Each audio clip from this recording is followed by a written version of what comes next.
If you're expecting bright red spandex and sunny wisecracks, you're in the wrong place. The creators stripped away the primary colors, outfitting their hero in a trench coat and stepping out of the shadows of a detective thriller. This new Spider-Man mythos takes place entirely against the backdrop of 1930s New York City. It is a grounded, street-level environment built on vintage grit, heavy rain, and a constant sense of danger lurking around the corner. Nicolas Cage stars as Ben Reilly, a weary, retired version of the superhero, working as a private investigator. The production design commits so fully to this aesthetic that Prime Video actually gives you a built-in option to watch the entire series in black and white. That distinct visual identity is a major reason why critics have awarded the series an 8.8 out of 10. But that high score comes with a caveat.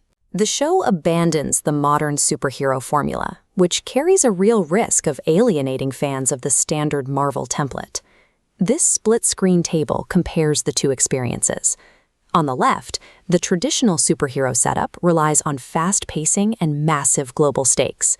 Spider-Noir, on the right, demands you accept slow, methodical pacing and strictly personal stakes.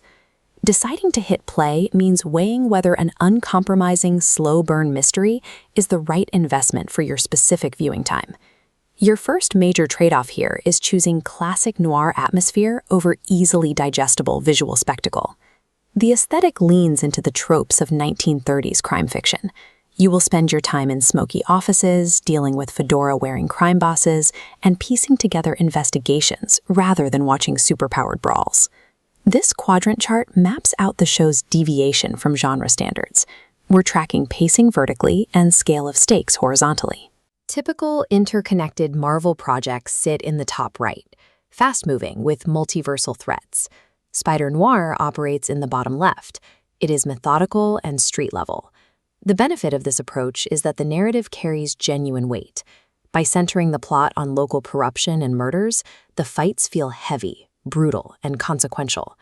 The immediate cost, however, is the total absence of world-ending threats, skybeams, or massive CGI armies.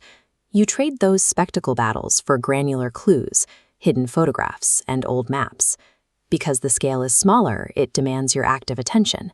You have to lean in and appreciate the mood, sacrificing adrenaline for atmosphere. You also need to be prepared for the reality of that pacing.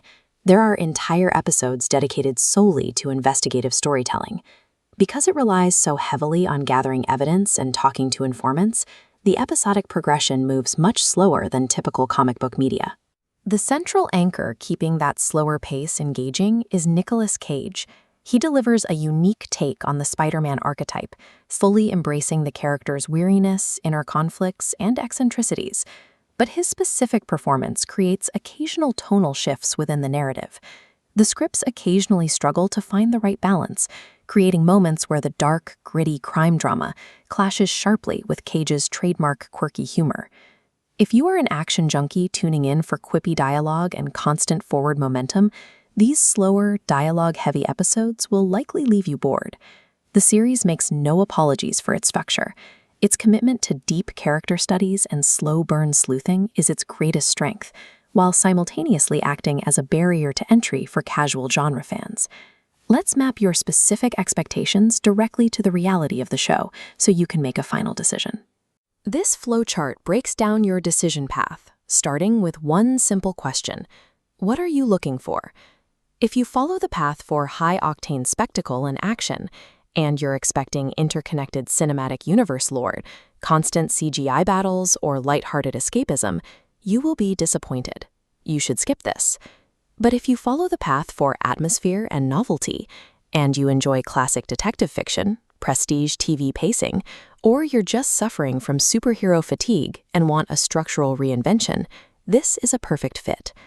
That 8.8 rating represents a high-quality production, but it is earned by catering to a specific audience. Spider-Noir offers a high return on your 8-hour time investment, provided you are willing to trade standard superhero adrenaline for a methodical, character-driven mystery.